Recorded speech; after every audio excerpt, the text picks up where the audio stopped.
Hallelujah. धन्यवाद आज के दिन के लिए। प्रभु का धन्यवाद। आज हम बात कर रहे हैं सुसमाचार, यानी प्रभु जगत में आया, मनुष्यों के पापों के लिए क्रूस पर अपने आप को बलिदान किया, तीसरे दिन मुर्दों में से जी उठा।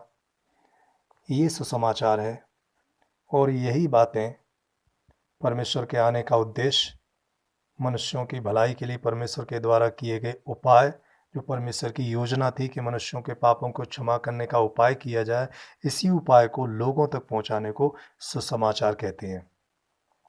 तो जब हम यशायाह 7:14 देखते हैं, लिखा है कि सुनो, एक कुंवारी गर्भवती होगी और पुत्र जनेगी और उसका नाम इमैनुअल रखा जाएगा, यानी परमेश्वर हमारे साथ।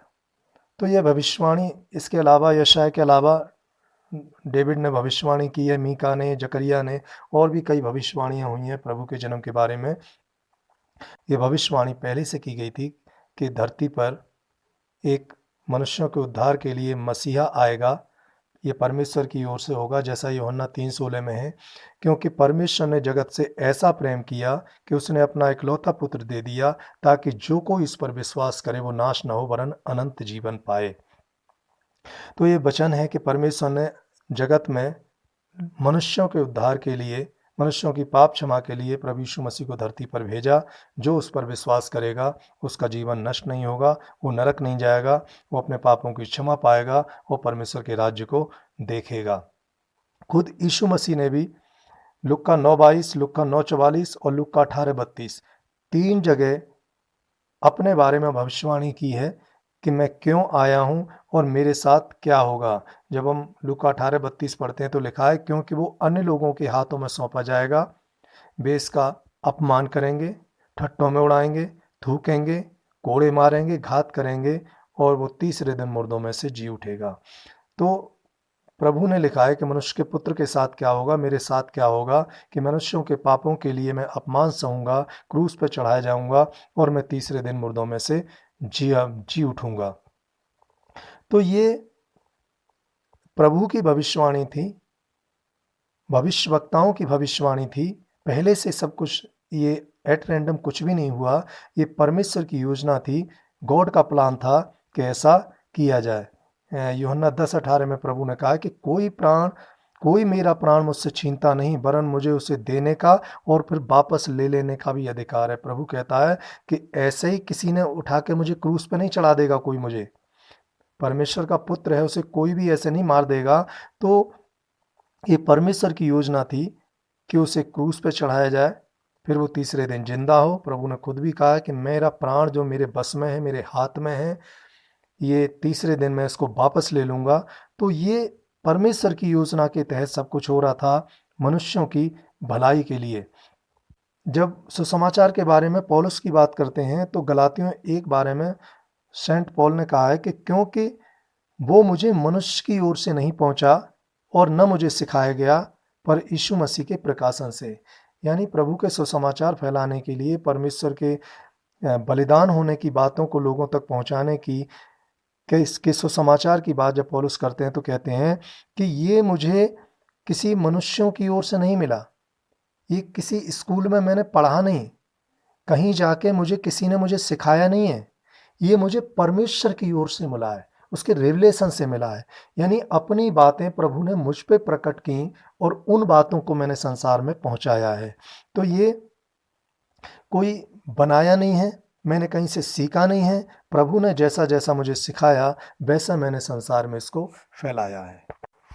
एक विश्वासी के जीवन में सुसमाचार की क्या इंपॉर्टेंस हो सकती है, ये क्यों एक अच्छे विश्वासी के लिए जरूरी है कि जो सुसमाचार उस पर पहुंचा है औरों तक भी पहुंचाए। तो जब हम मरकुस 16:15 पढ़ते हैं तो उसमें लिखा है कि तुम सारे जगत में जाके सारी सृष्टि के लोगों को सुसमाचार प्रचार करो। तो पहला रीजन यही है कि प्रभु ने खुद आदेश दिया है कि जो तुमने उद्धार का मार्ग जाना है, इस उद्धार के मार्ग को तुम सारे संसार में प्रचार करो, सारे संसार के लोगों को सही मार्ग बताओ कि उद्धार का मार्ग कौन सा है, परमेश्वर के पास पहुंचने का मार्ग कौन सा है। ये बातें खुद प्रभु ने कहा कि इस बातों को लोगों तक पहुंचाओ। क्योंकि रोमियो 10:14 में क्या लिखा है कि वे उसका नाम क्यों कर लेंगे, जिस पर उन्होंने विश्वास नहीं किया। और विश्वास कैसे करेंगे जब सुना ही नहीं, और सुनेंगे कैसे जब तक कि प्रचार न किया जाए, और प्रचार कैसे होगा जब तक कोई भेजा न जाए। तो ये सुसमाचार कैसे लोगों तक पहुंचेगा, कैसे वो विश्वास करें जिसके बारे में वो उनका नाम तक नहीं जानते, उसके बारे में सुना भी नहीं है। सुनेंगे कैसे जब किसी ने सुनाया ही नहीं, और सुनाया कैसे जाए जब तक सुनाने के लिए लोग निकलेंगे नहीं। तो प्रभु का आदेश है, परमेश्वर चाहते हैं कि ये सुसमाचार हर जन तक पहुंचे, हर विश्वासी अपनी जिम्मेदारी को समझकर इसको आगे बढ़ाए, लोगों तक पहुंचाए। क्योंकि प्रेरित 17:23 में एक वचन पढ़ते हैं, क्या लिखा है? क्योंकि मैं फिरते हुए तुम्हारे पूजने की वस्तुओं को देख रहा था, जिसमें मैंने एक ऐसी भी वेदी देखी जिस पर लिखा था, अनजाने ईश्वर के लिए। ये क्यों ज़रूरी है? इसलिए ज़रूरी है कि लोग परमेश्वर के बारे में जानते नहीं हैं। एथेंस में ये संत पौलुस पहुँचे हैं, और वहाँ पे उन्होंने एक ऐसी वेदी देखी जिस पे लिखा था, अनजाने ईश्वर के लिए, यानी भूले भटकों के लिए, भूले भटके के लिए, यानी जिस ईश्वर के बारे में वो जानते नहीं, उसकी आराधना के लिए। तो वही पौलुस कहते हैं कि ये इसलिए ज़रूरी है क्योंकि लोगों को नहीं मालूम कि सच्चा परमेश्वर कौन है, लोगों को नहीं मालूम कि उनके उद्धार का मार्ग कौन सा है। वो लोग बिना जाने हुए उसकी आराधना में लगे हैं, बिना जाने ईश्वर को खोजने में लगे हुए हैं। इसीलिए ज़रूरी है कि बिना जाने जिसकी खोज करने में मनुष्य लगे हैं, परमेश्वर के लोग उनके बारे में, उसके बारे में उनको बताएं जाके, कि जिसको तुम ढूंढ रहे हो वो कौन है। जब तुम्हें उसका एड्रेस मालूम है तो लोगों को बताओ उसका एड्रेस, वो माने या न माने, दिस इज डिफरेंट थिंग। और मानेंगे क्योंकि कुछ नहीं करना। रोमियो 10:9 क्या कहता है कि यदि तू अपने मुंह से यीशु को प्रभु जानकर अंगीकार करे और अपने मन से ये विश्वास करे कि परमेश्वर ने उसको मुर्दों में से जलाया, तो तू निश्चय उद्धार पाएगा। उद्धार पाने के लिए प्रभु ने क्या क्या, कुछ नहीं करना है तुमने। यीशु को ये मानना है कि ये प्रभु प्रभु है, ये प्रभु की ओर से आया है, प्रभु परमेश्वर तक पहुंचाने का ये मार्ग है, और परमेश्वर ने इसको तीसरे दिन मुर्दों में से जिंदा किया है। इतना भर विश्वास आप करेंगे तो आपके जीवन में उद्धार की शुरुआत हो जाएगी, आपका उद्धार सुनिश्चित हो जाएगा। इसके अलावा किसी और चीज़ों को ईश्वर अंगीकार करना, ईश्वर के रूप में मान लेना उद्धार का मार्ग नहीं है। जैसा लुक्का 24:47 में हम पढ़ते हैं, और यरूशलेम से लेके सब लोगों में मन फिराव और पाप क्षमा का प्रचार उसी के नाम से किया जाएगा। यानी प्रभु का वचन है कि मन फिराने के लिए, जो पाप किए हैं, जो अपराध किए हैं, अपराधों को छोड़ने के लिए मन फिराना है, पापों की क्षमा प्राप्त करनी है। इसका प्रचार किसी दूसरे नाम से संभव नहीं है। एक ही नाम होगा, यीशु। इसी के नाम से मनुष्य प्रायश्चित करेंगे, मन फिराएंगे, अपने पापों की क्षमा प्रभु यीशु से मांगेंगे, और वो पापों को क्षमा करेगा, क्योंकि क्रूस पर उसने पाप, मनुष्यों के पापों की क्षमा करने के लिए कीमत चुकाई जा चुकी है। तो यही मार्ग है, यही सत्य है, यही जीवन है। प्रभु कहता है यूहन्ना 14:6 में कि मार्ग, सत्य और जीवन मैं हूँ, बिना मेरे कोई पिता परमेश्वर के पास नहीं पहुंच सकता। तो परमेश्वर के पास पहुंचने का मार्ग यीशु, जिंदगी की सच्चाई यीशु, जीवन देने वाला, अनंत जीवन देने वाला, मरने के बाद स्वर्ग देने वाला यीशु, और बिना यीशु के कोई भी परमेश्वर के पास नहीं पहुंच सकता। बहुत सारी नावें हो सकती हैं, नदी पार करा सकती हैं, ये सांसारिक व्यवस्था है, लेकिन परमेश्वर के पास पहुंचने के लिए कोई नाव नहीं है, एक ही नाव है, प्रभु यीशु मसीह। उसी में बैठ के परमेश्वर के पास पहुंच सकते हैं। बहुत सारे रास्तों से हम जहाँ जाना चाहते हैं वहाँ पहुँच सकते हैं। बहुत सारी बसों के द्वारा, टैक्सी के द्वारा, मोटरसाइकिल के द्वारा किसी तरह पहुँच सकते हैं। सांसारिक व्यवस्था है, लेकिन परमेश्वर के पास पहुँचने का एक ही मार्ग है, यीशु। वहाँ बहुत सारे वाहन, बहुत सारे मार्ग, बहुत सारे रास्ते नहीं हैं, एक ही तरीका है, यीशु, जो परमेश्वर को मिलाता है। क्योंकि यूहन्ना 10:30 में प्रभु ने कहा है कि मैं और पिता एक हैं। यानी प्रभु कहते हैं कि मुझ में, यानी यीशु और गॉड में कोई फर्क नहीं है, हम दोनों एक ही हैं। जो मेरे पास आया है वो परमेश्वर के पास पहुंचेगा। पहला यूहन्ना 2:23, जो कोई पुत्र का इनकार करता है उसके पास पिता भी नहीं। यानी बिना पुत्र के पिता के पास पहुंचना संभव नहीं है। बिना यीशु के परमेश्वर के पास पहुंचने का कोई मार्ग नहीं है। एक ही मार्ग बनाया गया है यीशु के द्वारा। उसने कहा है कि द्वार मैं हूँ। तो एक ही द्वार है, इसी के द्वारा परमेश्वर तक पहुंचना संभव है। जब हम एग्जाम्पल लेते हैं कि किसी फैक्ट्री के मालिक के पास पहुंचना है तो उसके पीए के बगैर डायरेक्ट उस तक नहीं पहुंचा जा सकता। बिल्कुल लाइक दैट उसी तरह से बिना यीशु के परमेश्वर के पास पहुंचना संभव नहीं है। जिसके पास पुत्र है वही पिता के पास जाएगा। जो पुत्र का इनकार करता है वो कभी पिता के संपर्क में, संबंध में पिता के पास नहीं पहुंच सकता। इसलिए परमेश्वर सावधान करना चाहते हैं अपने लोगों को, धरती के लोगों को, पृथ्वी की अपनी बनाई हुई सारी सृष्टि को, कि ये जो भटके हैं, ये मेरी खोज में लगे हैं, ये इधर उधर ढूंढ रहे हैं, सही सही मार्ग ये जान लें, जैसा व्यवस्थापन 12:13 में है। और सावधान रहना कि तू अपने होम बलियों को हर एक स्थान जो देखने में आए न चढ़ाना। यानी प्रभु कहते हैं कि तुम हर एक जगह जो भी तुम्हें नजर आता है, हर जगह तुम मेरी खोज मत करने लगना ना। मैं सब जगह नहीं हूँ। लोग जो है कब्रों में परमेश्वर को आज ढूंढ रहे हैं। लोग जो है सूरज, चांद, सितारों में, नक्षत्रों में परमेश्वर को ढूंढ रहे हैं। नदी नालों में ढूंढ रहे हैं। पेड़ों पर ढूंढ रहे हैं।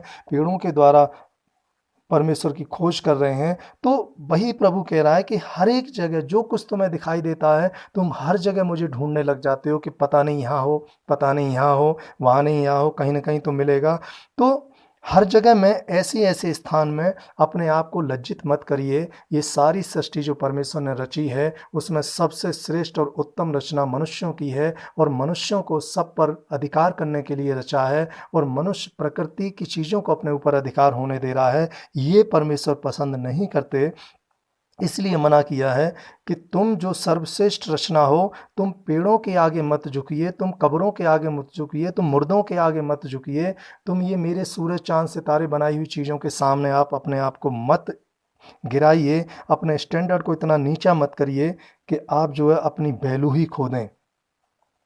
जैसा रोमियो 1:25 में है, क्योंकि उन्होंने परमेश्वर की सच्चाई को झूठ बना डाला और सृष्टि की सेवा उपासना की, न कि उस सृजनहार की जो सदा धन्य है। तो परमेश्वर कहता है कि उन्होंने जो मेरी सच्चाई है उसको तो उन्होंने भुला दिया, उसको तो ये झूठा कर दिया, उसकी तरफ नहीं जाते, और मेरी बनाई हुई सृष्टि में ये उलझे हुए हैं। मेरी सृष्टि में मुझे ढूंढते हैं, सृष्टि की चीज़ों को ही परमेश्वर कह के मेरे नाम से उनको आराधना प्रार्थना कर रहे हैं, उन्हीं में उलझे हुए हैं। जबकि इफिसियों 4:5 परमेश्वर कहता है कि एक ही प्रभु है, एक ही विश्वास, एक ही बपतिस्मा और एक ही सबका परमेश्वर और पिता है। तो प्रभु कहता है कि मेरे पास पहुंचने के मार्ग एक ही है।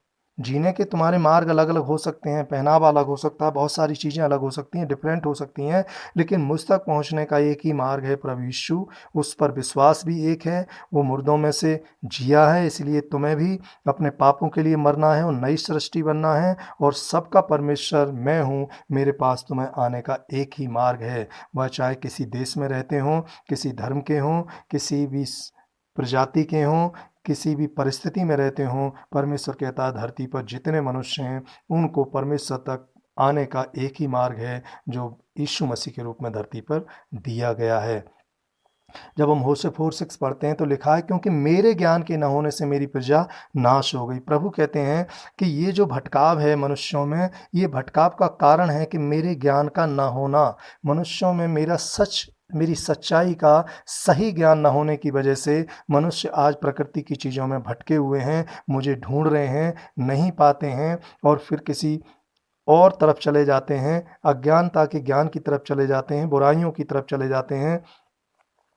तो ये इसीलिए हो रहा है क्योंकि वो सच को जानते नहीं हैं। तो सच का सुसमाचार मनुष्यों तक पहुंचाने के लिए प्रभु चाहते हैं कि सच्चाई के सुसमाचार को लोगों तक पहुंचाए जाएं, ताकि जो है परमेश्वर के ज्ञान और संसार के ज्ञान में लोग अंतर करने पाएं। जैसा 1 कुरिन्थियों 3:19 परमेश्वर के वचन में है, क्योंकि इस संसार का ज्ञान परमेश्वर के निकट मूर्खता है।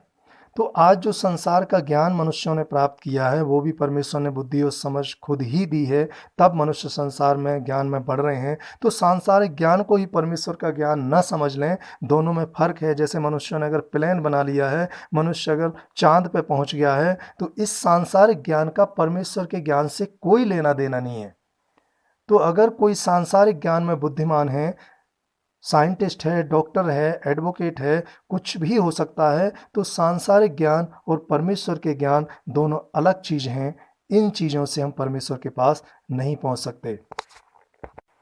तो जो आध्यात्मिक ज्ञान है, परमेश्वर का ज्ञान है, जैसा पहले कुरिन्थियों 4:20 में लिखा है, क्योंकि परमेश्वर का राज्य बातों में नहीं परंतु सामर्थ्य में है। तो यहाँ प्रभु कहते हैं कि आप सांसारिक ज्ञान को मत देखिए, आप लोगों की डिग्रियों को मत देखिए, उनसे कोई मतलब नहीं। आपके लिए जो परमेश्वर का राज्य स्थापित करने के लिए, सुसमाचार पहुँचाने के लिए मैंने चुना है, मैंने तुम्हें अपने राज्य में बुलाया है, तो ये सिर्फ बातों से नहीं, मैंने तुम्हें सामर्थ्य दी है।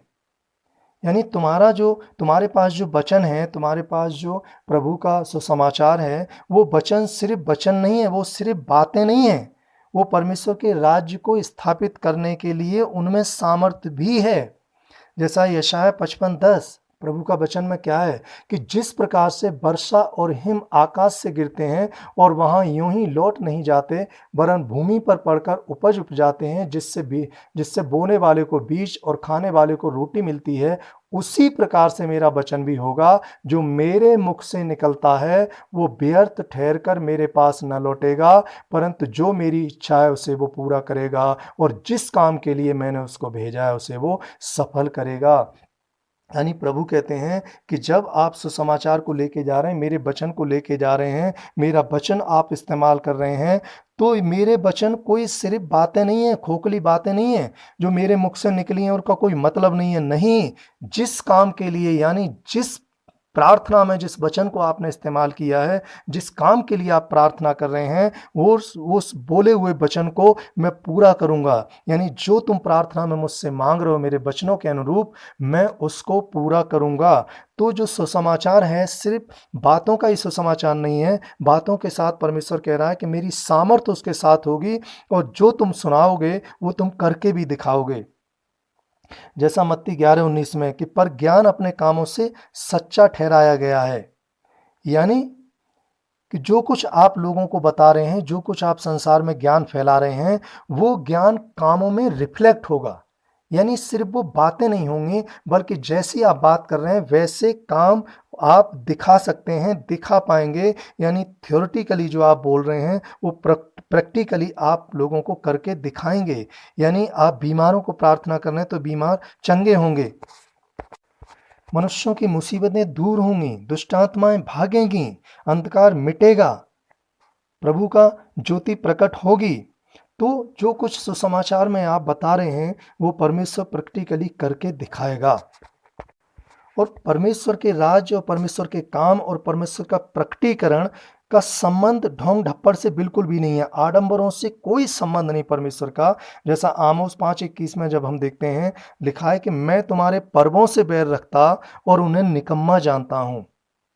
तो प्रभु के लिए ये तुम्हारे खान पान, रहन सहन, पहनना ओढ़ना, रीति रिवाज, पर्व त्योहार, इनसे कोई मतलब नहीं है। जितने भी कर्म कांड हैं इनसे कोई संबंध परमेश्वर का नहीं है। परमेश्वर का काम है कि वो तुम्हारे कर्मों पे ध्यान दे। तुम कर्मों के कर्म तुम्हारे ठीक होने चाहिए, तुम्हारे कर्मों में परमेश्वर रिफ्लेक्ट होना चाहिए। अच्छे कामों के द्वारा तुम परमेश्वर के पास पहुंच सकते हो, कर्म कांड के द्वारा। परमेश्वर मना करता है कि इन चीज़ों से, तुम्हारे रीति रिवाज, खान पान, पर्व त्योहार, इनसे कोई संबंध मेरा नहीं है। खाने के बारे में जब बात करें तो रोमियो 14:22 में परमेश्वर का वचन है कि धन्य है वो जो उस बात में जिसे वो ठीक समझता है अपने आप को दोषी नहीं ठहराता। यानी प्रभु कहते हैं कि जो कुछ तुम्हें खाने पीने के मामले में अच्छा लगता है वो आप खाइए। खाने के लिए परमेश्वर का कोई आपको मना नहीं है, कोई किसी चीज़ को खाने के लिए आपको फोर्स नहीं करता। यानी इसको एक एग्जाम्पल से समझें तो आप ऐसे समझ सकते हैं हम कि अगर कोई मीट खा रहा है और उसे ये लग रहा है कि मेरे मीट खाने से कहीं कोई बकरा कट रहा होगा, किसी प्राणी की जान जा रही होगी, कोई जानवर मेरे खाने की वजह से मारा जा रहा होगा, इसलिए मैं नहीं खाता हूं ताकि किसी की जान बच जाए। तो अगर ऐसा लगता है तो आप ना खाएं और यदि आपको ऐसा लगता है कि प्रभु ने कहा है कि जो कुछ मार्केट में मिलता है सब शुद्ध और पवित्र है, सब खाने की चीज़ें हैं, तो वो मैं खा सकता हूँ, कोई प्रॉब्लम नहीं है। तो वही प्रभु कहना चाह रहा है कि जैसा आपको ठीक लगता है आप वैसा करिए। कोई रूल और नियम परमेश्वर ने नहीं दिया है कि जो आपको शरीर के लिए अच्छा लगता है, आपके टेस्ट में अच्छा लगता है, आप खा सकते हैं। आपको लगता है कि मुझे नहीं खाना चाहिए, मत खाओ, अच्छा लगता है तो खाओ। तो जो कुछ उचित है, सही है, वो आप करें। कोई परमेश्वर के राज्य में खाने पीने, पहनने ओढ़ने, रीति रिवाज, त्योहार, इनका कोई मायने नहीं। क्या चाहिए परमेश्वर को? यहेजकेल 18:30 ये चाहिए परमेश्वर को कि पश्चाताप करो और अपने सब अपराधों को छोड़ो, तभी तुम्हारा अधर्म तुम्हारी ठोकर का कारण ना होगा। यानी परमेश्वर को ये चीज चाहिए कि मनुष्यों ने जो कुछ भी गलतियां की हैं, जाने अनजाने, जैसे भी पाप अपराध हुए हैं, उनका पश्चाताप करें। यानी वो अपनी गलती को माने कि हाँ, हमसे पाप हुए थे, और उन पापों को छोड़ें, अपराधों को छोड़ दें, गलतियों को छोड़ें, जो कुछ बुराइयां हैं उनको छोड़ें, और तब जो कुछ उन्होंने गलत काम किए, जो उनके पाप अपराध हैं, पाप हैं, अपराध हैं, जो गलतियां हैं, तब उनके कारण उनकी जिंदगी में मुसीबत नहीं आएगी। अदरवाइज जो कुछ किया है उसका प्रतिफल उन्हें मिलना है। बुरा किया है, पाप किया है, सारा सामने आना है, सारा उसका श्राप सामने आएंगे। पूर्वजों ने भी किए हैं, उसका भी भोगना है पीढ़ी दर पीढ़ी से, और बाप दादाओं के टाइम से किए गए पाप श्राप हैं वो भी झेलने हैं। सारा सामने आएगा और सब मनुष्यों को ही उससे पार होके जाना है। लेकिन प्रभु कहता है कि यदि आप पश्चाताप करेंगे, गलतियों को मान लेंगे और आगे से नहीं करेंगे, तो तुम्हारे पाप अपराध क्षमा कर दिए जाएंगे और तुम्हें मुसीबतों से परमेश्वर निजात देगा और शांति के मार्ग पर आगे बढ़ाएगा। यदि कोई ना भी छोड़ने पाए, परमेश्वर ने अपने लोगों को दिया है कि परमेश्वर की सच्चाई का प्रचार करो, पश्चाताप का प्रचार करो, मन फिराव का प्रचार करो, पाप क्षमा का प्रचार करो। यदि कोई नहीं करना चाहता, आयु 35:6 में कि यदि तूने पाप किया तो परमेश्वर का क्या बिगड़ता है, तो प्रभु कहता है करता रहे, परमेश्वर का कुछ नहीं बिगड़ रहा है। तो जिसने जीवन नष्ट करना है वो नष्ट करेगा, लेकिन प्रभु के लोगों का काम है कि सच को सामने लेके आए, सच बताएं, उस सच को वो स्वीकार करे या ना करे। और जो स्वीकार करते हैं उनके लिए प्रभु कहता है निर्गमन 23:25 में कि तू अपने परमेश्वर यहोवा की उपासना कर, तब वो तेरे अन्न जल पे आशीष देगा और तेरे बीच से रोग दूर करेगा। यानी जो सुसमाचार को मान लेते हैं, जो प्रभु को अपने जीवन दाता, मुक्तिदाता, उद्धारकर्ता स्वीकार कर लेते हैं, उनके लिए प्रभु कहता है कि वो तेरे सारे अन्न जल पे आशीष देगा, तेरी नौकरी, बिजनेस, रोजगार सब पर सबको ब्लेस करेगा और तेरे बीच से बीमारियों को दूर करेगा। तू बीमारी फ्री होगा, बीमारियों से मुक्त होगा और तेरे जीवन में शांति होगी। शत्रुओं से बचाएगा, जैसा भजन 91 में है, क्योंकि वो अपने दूतों को तेरे निमित्त आज्ञा देगा कि तू जहां कहीं जावे तेरी रक्षा सुरक्षा करें। तो परमेश्वर आशीष देगा, बरकत देगा, बीमारियों को दूर रखेगा, शत्रुओं से बचाएगा, पाप क्षमा करेगा, शैतान को कुचलेगा, अपने स्वर्गदूतों की उपस्थिति को प्रेजेंट करेगा, देगा। स्वर्गदूत उसकी रखवाली करेंगे और उसकी जिंदगी को सुख, सुकून और चैन में परमेश्वर लेके आता है। ये मनुष्यों की जिंदगी में शांति का जो मार्ग है, जो शैतान का कुचलने का मार्ग है, कि चीजों को बिगाड़ने वाला, मुसीबतें पैदा करने वाला, आशीषें चुराने वाला, संकटों में डालने वाला, बीमारियां फैलाने वाला, ये शैतान ऐसे ही कुचल दिया जाएगा, ऐसा संभव नहीं है। एक कीमत चुकाई है प्रभु ने इसके लिए। प्रकाशित वाक्य 5:9, क्योंकि तूने बद्ध होकर अपने लहू से हर एक कुल, भाषा, लोग और देशों में से लोगों को मोल लिया है। यानी प्रभु का वचन कहता है कि ये जो आज जो शांति का प्रचार किया जा रहा है, सुसमाचार फैलाया जा रहा है कि प्रभु जिंदगी में शांति देता है, उसकी कीमत पहले प्रभु ने चुकाई है। प्रभु ने अपने आप को बलिदान किया है, अपना लहू बहाया है, क्रूस पर वो चढ़ाया गया है, उसने मार खाई है, कोड़े खाए हैं, उस पर थूका गया, उसका अपमान किया गया, और ये सारी जिल्लतों को उसने, जो हमारी जिल्लतें थीं, हमारे पाप अपराध के कारण, मनुष्यों के पाप अपराधों के कारण जो जिल्लत झेलनी थी, वो नीचता देखनी थी, वो सारी नीचता को, बुराई को, अपमान को प्रभु यीशु मसीह ने झेला क्रूस पर। तब जाके मनुष्यों के उद्धार का मार्ग खुला है। यूहन्ना 19:6 में पिलातुस ने कहा था, किनसे? धर्म के विरोधियों से, यहूदियों से, तुम ही उसे लेकर क्रूस पे चढ़ाओ, मैं इसमें कोई दोष नहीं पाता। There is no fault in this man. उसने कहा कि इसको तुम क्रूस पे चढ़ाने के लिए लाए हो, इसमें कोई गलती नहीं है, ये निर्दोष है और इस निर्दोष को मैं क्रूस पे नहीं चढ़ा सकता। यानी मनुष्यों के पापों को क्षमा करने के लिए जो परमेश्वर की व्यवस्था थी कि निर्दोष निष्कलंक मेमना ही परमेश्वर के लिए बलिदान होकर मनुष्यों के पापों अपराधों को क्षमा करेगा, वो यहाँ वचन से सिद्ध करता है कि वो निर्दोष पैदा हुआ, निर्दोष रहा और मरने तक उसकी गवाही दी गई कि वो निर्दोष है। पिलातुस क्रूस पर चढ़ाने वाले ने कहा कि ये निर्दोष है, इसीलिए निर्दोष होकर वो क्रूस पर हमारे लिए, हमारे पापों के लिए क्रूस पर चढ़ा, इसलिए आज हमारे पाप क्षमा किए जाते हैं। और तब हमारे लिए मार्ग खुलता है हमारी आशीषों का, हमारी ब्लेसिंग्स का, और ब्लेसिंग्स को चुराने वाले शैतान को कुचलने के द्वारा। 1 कुरिन्थियों 2 में परमेश्वर कहता है कि जो बातें आंख ने नहीं देखी, कान ने नहीं सुनी और मनुष्य के चित्त में नहीं चढ़ी, वे ही हैं जो परमेश्वर ने अपने प्रेम रखने वालों के लिए तैयार की हैं। और तब परमेश्वर कहता है कि जो प्रभु यीशु के पीछे चलते हैं, जो परमेश्वर के राज्य के सुसमाचार पे भरोसा करते हैं, उन लोगों के लिए कहता है कि जो बातें उन्होंने कभी आंख से नहीं देखी, जिनके बारे में सुना तक नहीं और उनके मन के चित्त में भी नहीं आई, उनके सपनों में भी नहीं आई, उन्होंने कभी सपने में भी नहीं सोचा, वो चीज़ें परमेश्वर कहता है कि मैं उनके लिए तैयार कर रहा हूँ। वो चीज़ें उनको दूंगा जो उनके मन में भी नहीं आई हैं, सपने में भी जिनके बारे में उन्होंने सोचा नहीं कभी, वो आशीषें और ब्लेसिंग मैं अपने लोगों को दूंगा। रोमियो 16:20 में प्रभु कहता है कि शांति का परमेश्वर शैतान को तुम्हारे पांव से शीघ्र कुचलवा देगा। यानी ये परमेश्वर ही है, परमेश्वर का पुत्र है, परमेश्वर के द्वारा भेजी गई उसकी व्यवस्था है, उसका सिस्टम है, उसका प्लान है कि यीशु को हमारे पापों के लिए धरती पर भेजा और उसी के द्वारा, उसके बलिदान के द्वारा शैतान कुचला जाता है, जो हमारी आशीषों को चुराने वाला है, जो मुसीबतों को लाने वाला है, जो संकटों को लाने वाला है, वो यीशु के लहू से कुचल दिया गया है। अब ये परमेश्वर के राज्य के सुसमाचार को कैसे सुनाएं? जिस समाज की बात करते हैं उस समाज में अज्ञानता की बातों से भरा पड़ा है समाज, सांसारिक बातें भरी पड़ी हैं, नफरत भरी पड़ी है प्रभु के बारे में, गलत फहमी भर दी गई है, दोष लगाने वाले ये बने हुए हैं, विरोध का माहौल बना हुआ है, सच्चाई को छिपाया जा रहा है। तो ऐसे माहौल में प्रभु के सुसमाचार को सुनाया कैसे जाए?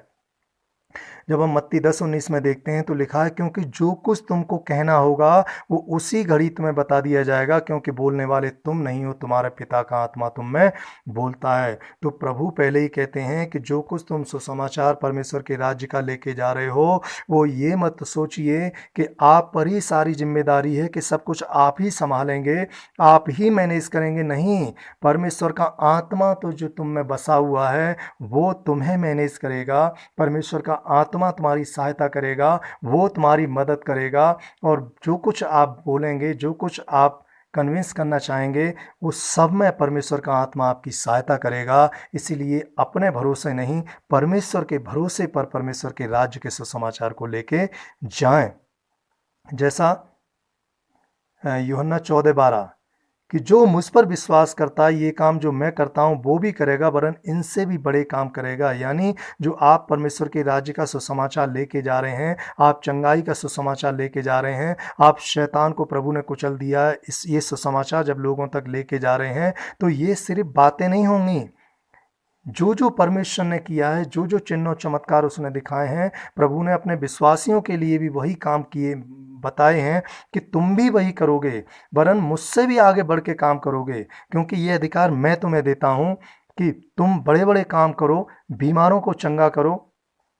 जैसा मरकुस 16:17 में कि विश्वास करने वालों में चिन्ह होंगे कि वे मेरे नाम से दुष्ट आत्मा निकालेंगे, नई नई भाषा बोलेंगे, सांपों को उठा लेंगे यानी खतरों का मुकाबला कर लेंगे, प्राणनाशक वस्तु पी लें तो कोई हानि नहीं होगी यानी धोखे का मुकाबला कर पाएंगे, और बीमारों पर हाथ रखेंगे तो बीमार चंगे हो जाएंगे। तो ये जो सुसमाचार लेके जा रहे हैं, तो प्रभु कहता है कि मैंने तुम्हें सिर्फ खाली नहीं भेजा है, कि मैंने जो मुझ पर विश्वास रखेंगे वो ये दुष्ट आत्माओं से मुकाबला कर पाएंगे, निकालेंगे, अन्य भाषा बोलेंगे, खतरों का मुकाबला करने के लिए मैं उन्हें ताकत दूंगा, शक्ति दूंगा, सहायता करूंगा, वो धोखे से बचाए जाएंगे और बीमारों के लिए प्रार्थना करेंगे, बीमारों पर हाथ रखेंगे और बीमार अपनी बीमारियों से निजात पाएंगे। तब तुम्हारे सुसमाचार पर लोग विश्वास करेंगे। तो पावर दे के परमेश्वर ने भेजा है, परमेश्वर ने अपना पवित्र आत्मा सौंपा है। प्रभु ने कहा कि जो तुम में बसा है वो उससे बड़ा है जो संसार में है। संसार में शैतान है, दुष्ट आत्माएं, अंधकार है और ये चीज़ों को बिगाड़ने वाले हैं, गाली गलौज करने वाले हैं, बुराई को बढ़ावा देने वाले हैं। तो जितने भी दुष्ट लोग इस संसार में हैं, प्रभु कहता है कि तुम्हारे अंदर जो परमेश्वर का आत्मा है वो इनका मुकाबला करने के लिए बहुत बड़ा है। तो सुसमाचार के लिए एक दूसरा तरीका पौलुस कहते हैं फिलिप्पियों 1:18 में कि क्या फर्क पड़ता है, चाहे बहाने से चाहे सच्चाई से प्रभु की कथा सुनाई जाती है, प्रभु की स्टोरी सुनाई जाती है, प्रभु का सुसमाचार सुनाया जाता है तो मैं आनंदित हूं। यानी संत पौलुस कहते हैं कि जरूरी नहीं कि डायरेक्ट स्पेशली आप परमेश्वर के सुसमाचार के लिए निकल रहे हैं, वो तो करना ही करना है, लेकिन इसके अलावा और भी तरीके हैं जिसके द्वारा परमेश्वर का राज्य का सुसमाचार फैलाया जा सकता है।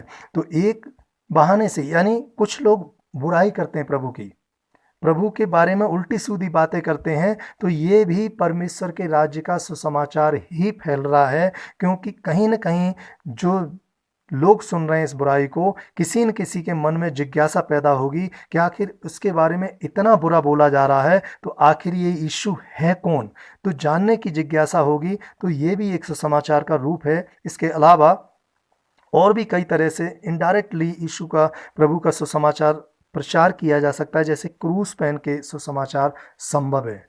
जब क्रूस होगा तो क्रूस के बारे में लोग पूछेंगे और फिर बात शुरू होगी और फिर यीशु के बारे में बता सकते हैं। एक छोटा सा एग्जाम्पल है कि अगर कोई सामान भी खरीदने जा रहे हैं, जैसे पेन भी खरीदने जा रहे हैं, तो वहाँ भी ये चीज़ों को, प्रभु के सुसमाचार को उसमें इंसर्ट कर सकते हैं।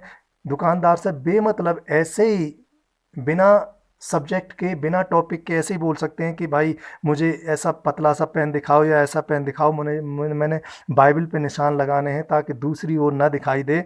तो आपने बता दिया कि आप प्रभु यीशु के बेटे बेटियां हैं, और अगर उसमें जिज्ञासा है और प्रभु का जानने में रुचि रखता है तो दो बातें करेगा, और ये भी इनडायरेक्टली सुसमाचार सुनाने का बहाना है। हालचाल के द्वारा सुसमाचार सुनाए जा सकते हैं। हालचाल एक ऐसी चीज़ है जिसमें किसी को कोई ऑब्जेक्शन नहीं है। पड़ोसी का हालचाल पूछें, रिश्तेदार का हालचाल पूछें, अनजान लोगों से हालचाल पूछें, तो वहाँ पे कोई परिवार, कोई ऐसा नहीं है जहाँ पे किसी न किसी को कोई प्रॉब्लम ना हो। जब वो अपनी प्रॉब्लम लेके आए तब परमेश्वर की गवाही के द्वारा सुसमाचार वहाँ तक पहुँचाया जा सकता है कि आप गवाही सुनाएं कि मेरे साथ प्रभु ने क्या किया, और आपकी जो प्रॉब्लम है वो भी प्रभु सॉल्व कर सकता है। तो वही संत पौलुस कहते हैं कि कोई फर्क नहीं पड़ता, चाहे डायरेक्ट सुसमाचार सुनाओ, इनडायरेक्ट सुसमाचार सुनाओ, लेकिन सुनाओ। पहला कुरिन्थियों 9:22 में पौलुस कहते हैं कि मैं सब मनुष्यों के लिए सब कुछ बना ताकि किसी न किसी रीति से कई एक का उद्धार कराऊं। यानी प्रभु का कहने का मतलब है, संत पौलुस कहता है कि जरूरी नहीं, यहाँ प्रभु वचन में बात की गई है खासतौर से घमंड के बारे में। पौलुस कहते हैं कि मैं सब कुछ बना, यानी मेरा स्टेटस जो भी था, मेरी पोजीशन जो भी थी, जब मैं सुसमाचार के लिए मैंने जहाँ भी ज़रूरत पड़ी तो मैंने अपने स्टेटस को नहीं देखा। मैंने अपने परमेश्वर का कितना बड़ा सेवक हूँ मैं, कितने विज़न मुझ पर दिखाता है, कितने रोगियों को मैंने चंगा किया है, कितना परमेश्वर मुझसे काम कराता है, मैंने अपने पोजीशन पर कभी घमंड नहीं किया, और मैं कुछ भी किसी भी तरह से मैंने इस सुसमाचार को आगे बढ़ाया है। यानी एक एग्जाम्पल से ऐसे समझें कि अगर आप किसी ऑफिस में कोई अधिकारी हैं तो आप ये, पौलुस कहना चाह रहा है कि आप ये ना सोचें कि मैं ऑफिसर हूं और मैं 4th क्लास अपने चपरासी को, पियोन को सुसमाचार कैसे सुनाऊं। तो उनके लेवल पे आना, उनसे बातें करना और यीशु के सुसमाचार को पहुंचाना, ये तरीका प्रभु कहता है कि आपको ये करना चाहिए। सुसमाचार में संत पौलुस ने एक बात और कही है रोमियो 15:20 में कि पर मेरे मन की उमंग ये है कि जहाँ कहीं मसीहा का नाम नहीं लिया गया वहीं सुसमाचार सुनाऊं, ऐसा न हो कि दूसरे की नींव पर घर बनाऊं। यानी सेवक, प्रभु के सेवक पौलुस कहते हैं कि मेरे मन की उमंग है, यानी मेरी प्रीफरेंस ये है, मेरा मन ये करता है कि मैं नए नए लोगों में जाके सुसमाचार सुनाऊं, नए नए लोगों तक पहुंचूं, ज़्यादा से ज़्यादा लोगों को मैं सुसमाचार से कवर करूं। यानी प्रभु का वचन ये कहना चाह रहा है कि अगर कोई विश्वास में है, कि अगर कोई 5 साल से विश्वास में है और आप जाकर वहाँ शाम को डेली दावतें कर रहे हैं, डेली उन्हीं में 2-2 घंटे डिस्कस कर रहे हैं वचन के बारे में, तो ठीक है, बुरा नहीं है। लेकिन प्रभु का प्रेफरेंस ये है, वचन का प्रेफरेंस ये है कि पुराने लोगों में 3-3 घंटा बर्बाद करने के बजाय नए लोगों तक पहुंचने के लिए आपका प्रेफरेंस होना चाहिए। मिलना जुलना ठीक है, मिलने जुलने के लिए परमेश्वर ने मना कि नहीं किया है कि आप पुराने विश्वासियों से या पुराने लोगों से आप मिले नहीं, लेकिन परमेश्वर के वचन का मतलब है कि आप 10 विश्वासियों, पुराने विश्वासियों में ही आज यहाँ दावत, आज वहाँ दावत, कल वहाँ दावत, इसी में जो टाइम वेस्ट कर रहे हैं, इससे मतलब है कि मिलना जुलना अलग है, लेकिन नए लोगों तक आपका सुसमाचार पहुँचाने के लिए आपके प्रयास कम नहीं होने चाहिए। और जब इस सुसमाचार के फील्ड में पहुंचेंगे, जब परमेश्वर के राज्य में देखेंगे, तो बहुत सारे कुछ लोग ऐसे भी मिलेंगे जो सुसमाचार कम फैला रहे हैं, रायता ज़्यादा फैला रहे हैं। रोमियो 3:3 में प्रभु के वचन में लिखा है कि यदि कुछ विश्वासघाती निकले भी तो क्या हुआ, क्या उनके विश्वासघाती होने से परमेश्वर की सच्चाई व्यर्थ ठहरेगी। यानी प्रभु कहता है कि फील्ड में बहुत सारे नालायक भी मिलेंगे, बुरे लोग भी मिलेंगे, प्रभु के वचन को बिगाड़ने वाले भी मिलेंगे, स्वार्थी भी मिलेंगे, गलत सुसमाचार प्रचार करने वाले भी मिलेंगे, अपनी बढ़ाई की बातों को प्रचार करने वाले भी मिलेंगे। तो कई वजह हो सकती हैं उसकी, चाहे उनकी अज्ञानता रही हो, चाहे उनका घमंड रहा हो, चाहे वो अपने आप को बड़ा दिखाना चाहते हों, इसीलिए वचन को उल्टा सीधा समझाया, कुछ भी रीज़न रहे हों, ऐसे नालायक फील्ड में मिलेंगे। प्रभु कहता है कोई फ़र्क नहीं पड़ता, जो परमेश्वर की सच्चाई है वो लोगों तक पहुंचेगी। आपके लिए जो काम दिया गया, आप अपना काम करें और इन रायता फैलाने वालों को छोड़ें। आपको जो सुसमाचार दिया है, आप सुसमाचार को लेके जाएं। और एक लास्ट चीज़ आ जाती है कि ये कब तक सुसमाचार किसी को सुनाएं, उसका क्या टाइम हो, कितने दिन का टाइम हो, इसके बारे में प्रभु ने 1 कुरिन्थियों 3:7 परमेश्वर के वचन में लिखा है कि इसलिए न तो लगाने वाला कुछ है और न सींचने वाला, परमेश्वर ही सब कुछ है जो बढ़ाने वाला है। यानी प्रभु का वचन कहता है कि आपने सुसमाचार सुनाया, दोबारा से उसके जो भी क्वेश्चन वगैरह आए, क्वेरीज आई, जो भी उसकी जिज्ञासाएं हुई, उनको भी आपने शांत किया। तो आप सुसमाचार का बीज बोइए, आप उसको सींचिए, और बढ़ाने का काम परमेश्वर का है। आपने परमेश्वर के राज्य के सुसमाचार को पहुंचा दिया, ठीक से पहुंचा दिया। उनके जो भी क्वेश्चन थे, जो भी आशंकाएं थीं, उन सब का आपने समाधान किया। और उसके बाद अब परमेश्वर का काम है कि वो परमेश्वर का बीज आपने बोया है, वो कब और कैसे बढ़ाता है।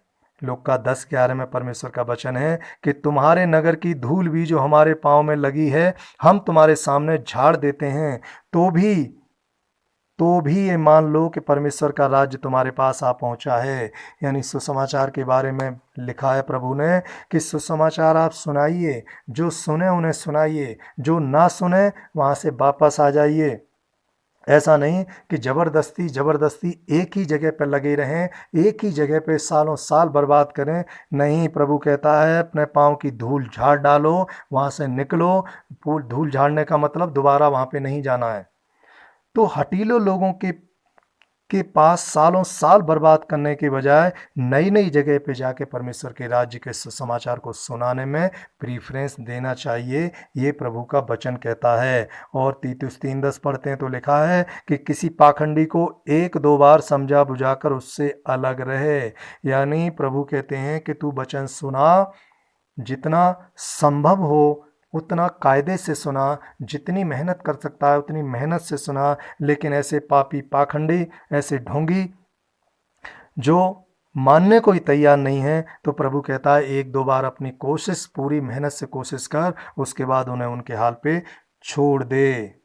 मत्ती 10:32 पढ़ते हैं तो लिखा है कि जो मनुष्य जो मनुष्यों के सामने मुझे मान लेगा उसे मैं भी अपने स्वर्गीय पिता के सामने मान लूँगा, और जो कोई मनुष्यों के सामने मेरा इनकार करेगा तो मैं भी अपने पिता के सामने उसका इनकार करूँगा। यानी प्रभु ये कहना चाहते हैं कि यदि कोई विश्वासी चुपचाप लड्डू खाना चाहता है, किसी को पड़ोसी को भी पता ना लगे, मैं परमेश्वर प्रभु यीशु मसीह के अनुग्रह मुझ पर है, मैं उनसे प्रार्थना करता हूँ, आज जो मेरे हालात ठीक हुए हैं, मेरी बीमारी ठीक हुई है, मेरी मुसीबतें दूर हुई हैं, आज मेरा कारोबार ठीक हुआ है, आज मैं जो शांति मुझे मिली है, शैतान को प्रभु ने कुचला है, मेरा सब कुछ बढ़िया चल रहा है, उसकी वजह को यदि वो छिपा के रखना चाहता है, चुपचाप ही आशीषों को पाना चाहता है, ऐसे लोगों के लिए ज़्यादा दिनों तक लड्डू मिलने वाले नहीं हैं। प्रभु ने कहा है कि ऐसे लोग जब मरने के बाद परमेश्वर के राज्य में लाइन में खड़े होंगे, तब मैं ऐसे लोगों को पहचानूंगा नहीं।